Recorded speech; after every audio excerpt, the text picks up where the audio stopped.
Imagine if the voice inside your head could become your ultimate weapon, a force so powerful it rewires your brain, shifts your chemistry, and transforms you into someone unstoppable. In just 72 hours, you can hack your neural circuits, unlock unshakable clarity, and step into a version of yourself that thrives under pressure. This isn't a pep talk. This is neuroscience, raw and real, backed by cutting-edge research and battle-tested by elite performers. Your self-talk isn't just words. It's a biological command that shapes your reality, sculpts your identity, and dictates who you become. Ready to make your mind go viral? Here's the blueprint to change everything. Your inner voice is either your greatest ally or your fiercest enemy. Every single word you tell yourself triggers a cascade of neurochemicals that can either propel you forward or drag you into a spiral. Whisper, "I'm failing" to yourself, and your brain unleashes a flood of cortisol. Your heart pounds, your muscles tense, and your focus crumbles. But say you've got this, you're built for this, and dopamine surges through your circuits, your breath steadies, and your mind sharpens like a blade. Studies from top-tier neuroscience labs, like those at the University of Michigan and Stanford, prove this beyond doubt. Second-person self-talk. You can do this acts like a mentor, not a critic. It activates your prefrontal cortex, the brain's command center for clarity, decision-making, and emotional control, while dialing down the amygdala, your brain's panic button. This isn't about chasing warm fuzzies. It's about commanding your biology to perform at its peak. For the next 3 days, you're not just thinking, you're running a high-stakes experiment on your own brain. This is self-directed neuroplasticity, the science of deliberately rewiring your neural pathways through intentional action. Step 1, talk to yourself like you're the coach you've always needed. Scrap first-person whining like "I'm so stressed" or "I can't handle this." Instead, say you've faced tougher challenges, you're ready for this. This subtle shift creates a psychological buffer, a mental space where you're no longer the victim of your thoughts, but the guide steering them. Research in cognitive neuroscience shows that second-person language reduces activity in brain regions tied to self-critical rumination, like the default mode network, while boosting circuits linked to task-focused motivation. It's why elite athletes, Navy SEALs, and Fortune 500 CEOs use this technique under pressure. It's not fake confidence, it's a neurobiological hack that makes you comply with your own instructions. Why does this work? Because your brain doesn't just hear you, it listens. When you say you've got this, your medial prefrontal cortex and temporal parietal junction light up, regions responsible for perspective taking and distinguishing self from others. It's like you're stepping outside yourself, becoming your own trusted advisor. This reduces internal resistance and increases compliance, meaning you're more likely to follow through. Biochemically, it's a game changer. Second-person self-talk lowers cortisol, the stress hormone that clouds your thinking, and elevates dopamine, the neuromodulator that fuels motivation and reward. You're not just talking, you're shifting your brain's chemistry toward confidence and action. Over time, this becomes a mental reflex, a trained response that kicks in when the stakes are high. Now let's talk about step 2, starting your day with identity, not goals. Most people wake up and set fragile, fleeting goals. I'll hit the gym today. I'll eat clean. I'll stop procrastinating. These are well-meaning but weak, because they depend on motivation, which is about as reliable as a sunny day in a storm. Goals keep your brain stuck in a future-focused loop, spiking anxiety and cognitive friction. There's a better way, and it's rooted in neuroscience. Instead of goals, anchor your mornings with identity statements. Don't say "I'll go to the gym." Say you're the kind of person who shows up for your health. Don't say "I'll be productive." Say you're someone who tackles hard things with focus. This isn't fluffy self-help. It's a neural strategy that rewires your brain's self-referential networks. Here's why identity is so powerful. Your brain treats who you are as sacred, non-negotiable. When you tie your actions to identity, you activate midline cortical structures like the medial prefrontal cortex and posterior cingulate cortex, regions tied to autobiographical memory and meaning. These areas give your words emotional weight and stickiness, making your behavior align with your self-concept. Studies in behavioral psychology and neuroimaging confirm this. Identity-based statements create stronger, more stable neural pathways than goal-based intentions. When you say you're someone who keeps promises to yourself, your brain doesn't just hear a plan, it starts sculpting a version of you that lives up to that truth. This is self-referential processing at work, and it's why identity sticks where goals slip.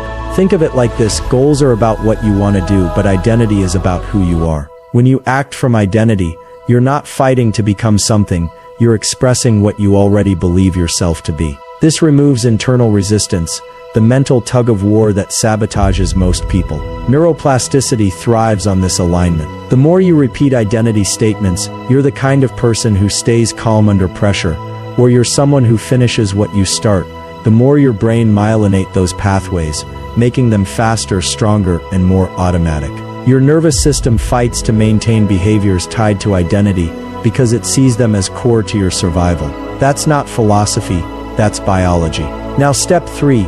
You've got to catch the negative spiral before it hijacks you. We all have that inner critic, the voice that creeps in with "you're not good enough. You always screw this up," or "this is going to fail."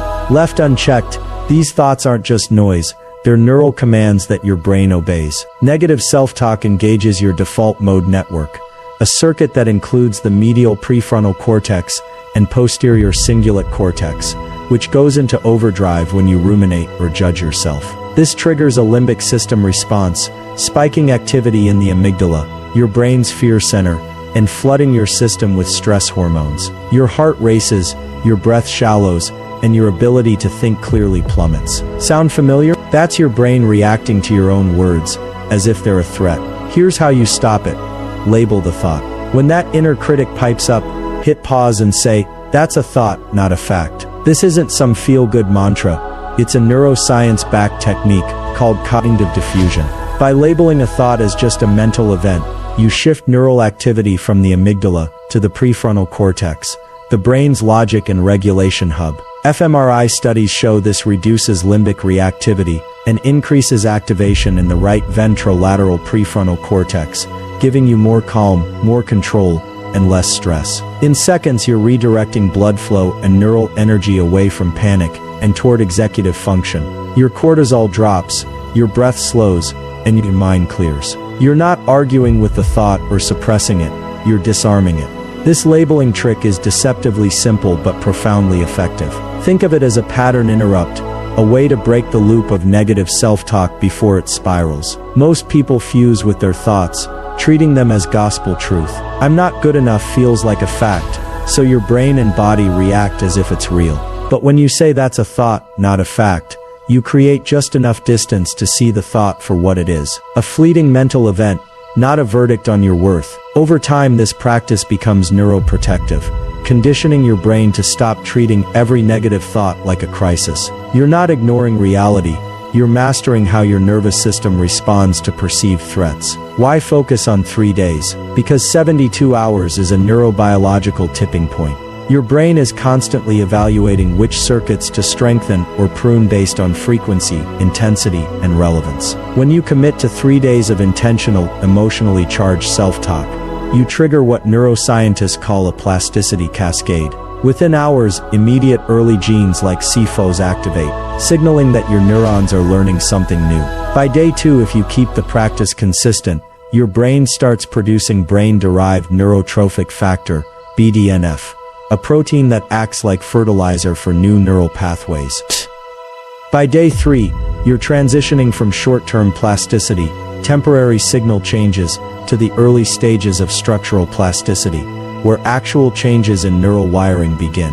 This isn't permanent yet, that takes weeks of repetition. But it's real, and you'll feel it: less mental friction, more clarity, and a growing ability to redirect negative thought loops in real time. This 3-day window is critical, because it's also when most people quit. Your brain is still tethered to old circuitry, and change feels uncomfortable, like breaking in new shoes. That discomfort isn't failure, it's proof your brain is rewiring. Push through, and you're sending a clear signal to your nervous system: this new way of thinking matters, make it the default. You're not just changing your mindset, you're laying the foundation for a new neural architecture. Let's dive deeper into why precision matters more than positivity. Most people think self-talk just needs to be upbeat.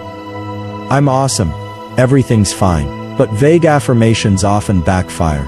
Your brain is a prediction machine, wired to detect incongruence. If you say "I'm amazing" but don't believe it, your brain flags the mismatch, creating cognitive dissonance, that feels like internal friction. The result? You feel worse, not better. Precision, on the other hand, is like a laser. Instead of "I'm great," say "You've prepared for this. You know the steps." Instead of "I'll do better," say "You're the kind of person who stays focused during chaos." This evidence-based language recruits your prefrontal cortex for planning and reasoning, while aligning with your brain's need for specificity. Why does precision work? Because it creates neural efficiency. Precise self-talk activates goal-relevant networks, reinforcing behaviors tied to your identity and process, not just outcomes. It's like coding your brain with clear instructions, instead of fuzzy platitudes. Neuroimaging studies show that specific, context-driven language increases activity in the prefrontal cortex and reduces limbic system overreactivity,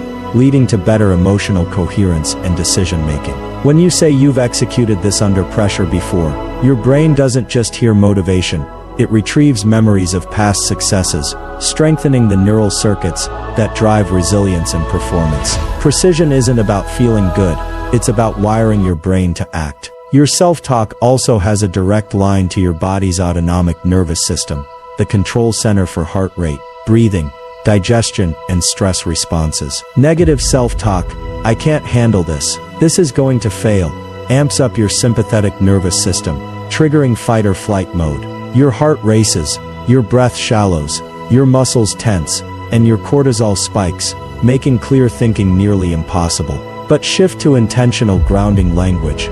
You're safe, stay with it, and you activate your parasympathetic nervous system, the rest and digest branch. This boosts GABA, your brain's primary inhibitory neurotransmitter, which calms the amygdala and restores balance. Your heart rate stabilizes, your breathing deepens, and your frontal cortex comes back online. You're not just talking, you're regulating your physiology in real time. This autonomic control is why elite performers, from special forces operators to Olympic athletes, obsess over their inner dialogue. It's not about motivation, it's about state management. Your internal language is a lever for shifting from reactivity to responsiveness, from chaos to clarity. Pair it with physical cues, like a deep breath or squared shoulders, and you create a feedback loop that links cognition to physiology. Over time, this loop becomes automatic, a trained reflex that kicks in under stress. You're not just thinking differently, you're commanding your biology to align with your goals. Let's talk neuroplasticity, the brain's ability to rewire itself. This isn't a passive process, it's experience dependent, meaning what you repeatedly think, say, and do shapes your neural architecture. Every time you engage in intentional self-talk, you're firing and wiring neurons together, a principle called Hebbian plasticity. The more you repeat a thought or behavior, the more myelination occurs along those neural pathways, making them faster and more automatic. But here's the flip side. Neurons that aren't used get pruned. So when you stop indulging negative self-talk and replace it with precise, empowering language, you're actively weakening old circuits and building new ones. Your self-talk is one of the fastest, most consistent inputs your brain receives, making it a primary driver of neuroplastic change. Neuroplasticity is gated by two things: attention and emotion. When you speak to yourself with focus and feeling, even for a few seconds, the impact on your brain is amplified. That's why half-hearted affirmations don't work. They lack intensity. But when you say "You're the kind of person who rises to this with conviction," your brain listens. It doesn't care if the statement feels true right now. It cares about what you repeat with emotional salience. Over 3 days, this focused repetition starts to shift your brain's default settings, making adaptive thoughts and behaviors more automatic. You're not just changing your mindset, you're training your biology to align with your best self. Let's break down the neurochemistry of self-talk. Every phrase you repeat is a chemical event. Encouraging, action-oriented language. "You've done this before, you're ready," triggers dopamine release, the neuromodulator of motivation and reward. Dopamine doesn't just feel good, it creates momentum, sharpening your focus and priming your brain to tackle challenges. It strengthens neural circuits tied to progress, making effort feel less like a grind. Negative self-talk, on the other hand, "I always mess this up," spikes adrenaline and norepinephrine, chemicals that heighten alertness, but can tip into anxiety if unchecked. This floods your system with stress chemistry, compromising decision-making and draining energy. Calming self-talk. You're in control, stay grounded. Boosts GABA, which acts like a brake on your brain's fear centers. This reduces amygdala overactivity, slows your heart rate, and clears mental fog. PET scans and fMRI studies confirm that self-compassionate language activates different neural pathways than self-critical talk, shifting your brain's chemical balance toward resilience and focus. Your internal dialogue isn't just a mindset. It's a neurochemical lever that shapes how you perceive and respond to the world. Use it strategically, and you can flip your state from stress to high performance on demand. Now let's address a common myth. Change takes forever. Not true. While deep lasting rewiring requires weeks or months, the first signs of neuroplastic adaptation start within hours. 3 days of deliberate, emotionally charged self-talk can kickstart a plasticity cascade, where synaptic connections strengthen and new pathways form. Immediate early genes, like C-foals, activate within minutes of novel stimuli, like a new way of speaking to yourself. By day 2, BDNF production ramps up, supporting new neural growth. By day 3, you're laying down the early framework for structural plasticity, actual changes in your brain's wiring. This is why 3 days is a game changer. It's a neurological threshold that signals your brain to prioritize this new pattern. But here's the catch. The first 3 days are also the hardest. Your brain is still tethered to old habits, and change feels clunky, like learning to drive a stick shift. That discomfort is your brain transitioning out of outdated circuitry. Most people quit here, mistaking resistance for failure. Don't. Persistence in these 72 hours is what separates those who change from those who stay stuck. You're not just building a habit, you're architecting a new neural blueprint. Let's talk about self-talk as autonomic control. Your internal dialogue directly influences your autonomic nervous system, which regulates heart rate, breathing, blood pressure, and stress responses. Negative self-talk, everything's going wrong, cranks up sympathetic tone, sending you into fight or flight overdrive. Your body reacts as if you're under attack, heart pounding, breath shallow, muscles tight. But shift to grounding language. You're okay.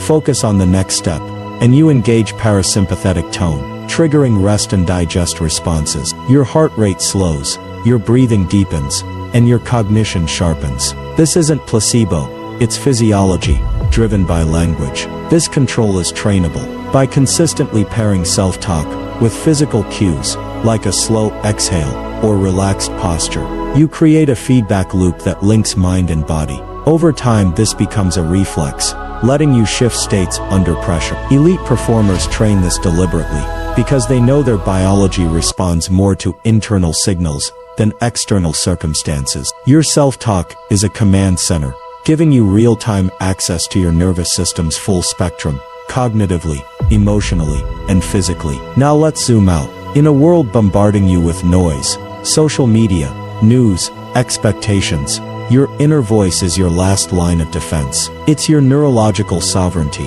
the one thing no one can take from you. For 3 days, commit to owning it. Talk to yourself like you're the hero of your own story. Say you're the kind of person who thrives in chaos. Label negative thoughts as noise, not truth. Anchor your words in who you are, not what you hope. This isn't about chasing fleeting motivation. It's about claiming control over your brain's wiring. Here's the deeper truth. Your brain doesn't care what you hope to become. It builds who you say you are. Every time you speak with clarity, courage, or focus, you're sculpting neural pathways that make those traits your default. Neuroplasticity doesn't judge. It responds to repetition and intensity. In 72 hours, you're not just shifting thoughts. You're upgrading your entire operating system.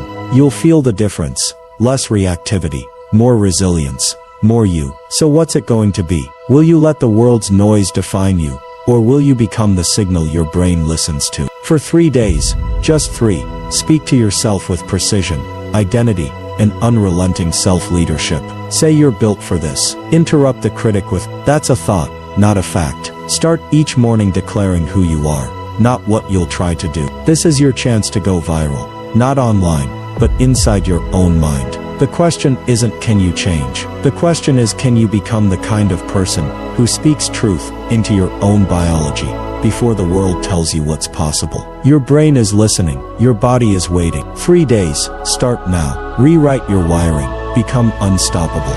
So I propose a challenge, not a soft affirmation routine, not a feel-good slogan pasted on your mirror, but a biological intervention. A 3-day protocol where the sole focus is this: talk to yourself differently. Not with delusion, not with toxic positivity, but with targeted, deliberate, self-directed language designed to reset the balance of neurotransmitters, activate neuroplastic circuits, and re-establish control over your inner narrative. When you wake up tomorrow, before you reach for your phone, I want you to take 10 seconds, just 10, and say something to yourself out loud. Something true, not aspirational, something grounded. For example, I don't feel perfect today, but I'm capable of handling whatever comes. You might feel foolish. Your brain might resist, but speak it anyway. Vocalization matters. When you hear your own voice, it creates a closed-loop feedback system. Auditory cortex engages. Motor cortex activates. The basal ganglia, responsible for habit formation, begins to encode the experience as something real. This is not imagination. This is neural entrainment. By day 2, something begins to shift. It's subtle at first. You might notice your inner critic softening. You might find yourself pausing before calling yourself lazy or useless when you fall short of a task. That pause, that's neuroplastic friction. That's your brain saying maybe we don't have to run this old program anymore. And in that pause lies potential. The potential to rewire. But rewiring isn't just about removal. It's about replacement. So instead of silence or vague positivity, you install a new loop. You say, I'm learning. This is part of the process. It sounds simple. Too simple, but the hippocampus, the seat of memory, loves repetition. It encodes familiarity. The more it hears these new phrases, especially when linked with emotion and vocalized with sincerity, the more it tags them as relevant. And the brain, ever efficient, starts to lean in. I've seen this work not just in lab settings, but in high performers. Athletes, special forces operatives, CEOs. They don't succeed because they eliminate negative self-talk. They succeed because they've trained themselves consciously to interrupt it, to speak a new language to their nervous system. And that language becomes the code their brain follows under pressure. Let me tell you a story. Several years ago, a close colleague of mine, a neuroscientist and endurance athlete, went through a period of deep burnout. Every day, despite his knowledge of the brain, he woke up with a loop of dread. I can't keep up. I'm falling behind. I'm not enough. This wasn't drama. This was his basal state. His cortisol levels were elevated even before breakfast. His sleep was fragmented. His motivation plummeted. So we tried an experiment. For 3 days, he agreed to run a self-talk protocol. It was simple, almost embarrassingly so. Morning, speak one sentence of grounded, neutral truth aloud. Midday, catch one moment of inner criticism, pause and replace it with curiosity. Evening, say one thing he appreciated about himself, even if it felt small. On day 1 he felt nothing. On day 2 he said it felt fake. On day 3, something cracked open. He was in a meeting where he normally would have left feeling inadequate. Instead he noticed himself thinking, I did my part. That's enough today. And it wasn't forced. It emerged. 3 weeks later, his baseline cortisol was lower. His motivation returned. He began writing again. Not because of medication, not because of some breakthrough therapy, but because he spoke differently to himself. That's the power we're overlooking. Now let's dig into why this works at a cellular level. When you speak self-compassionately, even just neutrally, you activate pathways linked to oxytocin and dopamine. These are not just feel-good chemicals. They are neuromodulators that change the brain's receptivity to experience. They enhance learning. They reduce noise in the limbic system, the emotional brain, and allow the frontal cortex to engage more fluidly.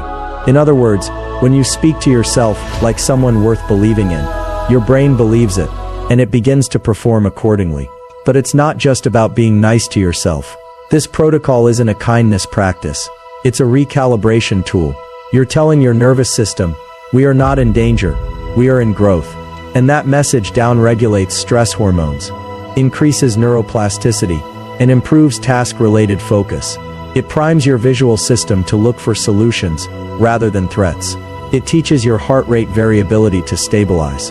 And over time, it creates what we call a neuropsychological anchor, a new home base for how you relate to effort, to failure, and to yourself. There's a reason the Navy SEALs use specific internal dialogue training. Why astronauts rehearse not just actions, but inner speech under duress. Because when stress peaks, your brain doesn't default to logic. It defaults to what you've practiced. And if all you've practiced is self-criticism, that's the voice that takes the wheel when things go sideways. So what happens by the end of 3 days? The brain doesn't fully rewire, of course. But the groundwork is laid. Synaptic pruning begins. Old circuits lose strength from lack of use. New circuits, especially those linked to positive reinforcement, behavioral flexibility, and self-trust, begin to myelinate. That means faster conduction, more ease, less internal friction.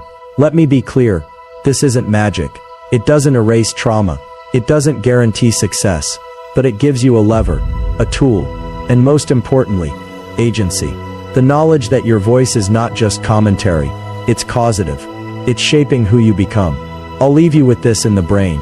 Timing matters.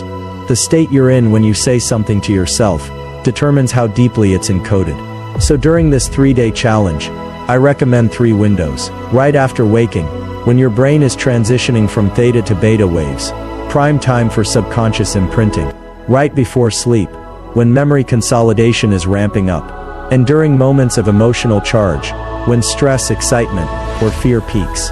Those are the doorways. Talk to yourself during those times like you would to someone you believe in. Not perfectly, but persistently. I've got this. Even if I fall, I'll learn. I can figure this out. I am not broken. I'm becoming. Repeat, often, with breath, with belief, even if it starts out faint. Because the science is clear. The brain doesn't know the difference between a repeated thought and a deep truth. It learns what you tell it to learn. It changes based on what you practice. And the story you tell yourself, quietly, daily, is the blueprint for the person you become next. So talk to yourself like it matters. Because it does. It always has.